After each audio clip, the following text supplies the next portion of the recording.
આપ સૌને સમગ્ર ગુજરાત અને દેશના તમામ નાગરિકોને મતદારોને આ લોકશાહીના પર્વની ઉજવણીની શુભેચ્છાઓ પાઠવું છું। આ લોકશાહી ડેમોક્રેસી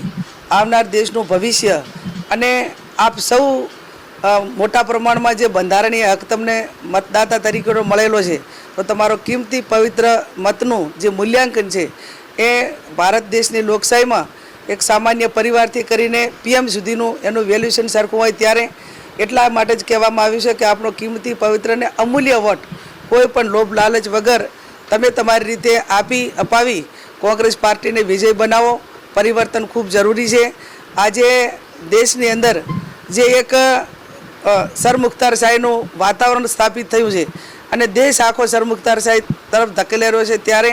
રામચંદ્ર ભગવાનને પણ પ્રાર્થના કરું અને એમના આશીર્વાદ માગું કે અહંકાર સામે અધર્મ સામે ધર્મનો વિજય થાય, असत्य हमें सत्यनो विजय थाय અને જ્યારે રામના નામે રોટલા શેકાતા હોય ત્યારે આપ સૌ સમગ્ર દેશના ગુજરાતના બનાસકાંઠાના તમામ મતદારો કોંગ્રેસ પાર્ટીને વોટ અપાવી વિજય બનાવશો એવી હું અપેક્ષા રાખું છું।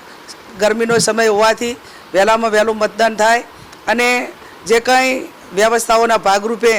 પાણીના બધું જ બૂથો ઉપર કદાચ વ્યવસ્થા ન હોય તો પણ તમે ઘરેથી પણ પાણીની બોટલ લઈ અને મતદાન મથક સુધી જજો। ફરી આપ સૌ એક ભાઈચારાની ભાવના આખા જિલ્લાની અંદર જળવાઈ રહે, સર્વ ધર્મના લોકો એક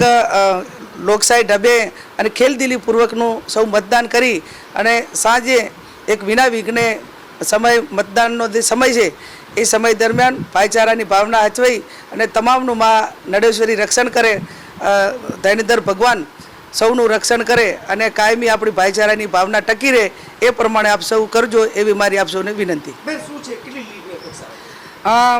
કેટલી લીડ આપવી અને કેટલી લીડ નક્કી કરવી એ જે લોકશાહીની અંદર મતદારો નક્કી કરતા હોય છે। સાંજે મતદાન થયા પછી ખબર પડશે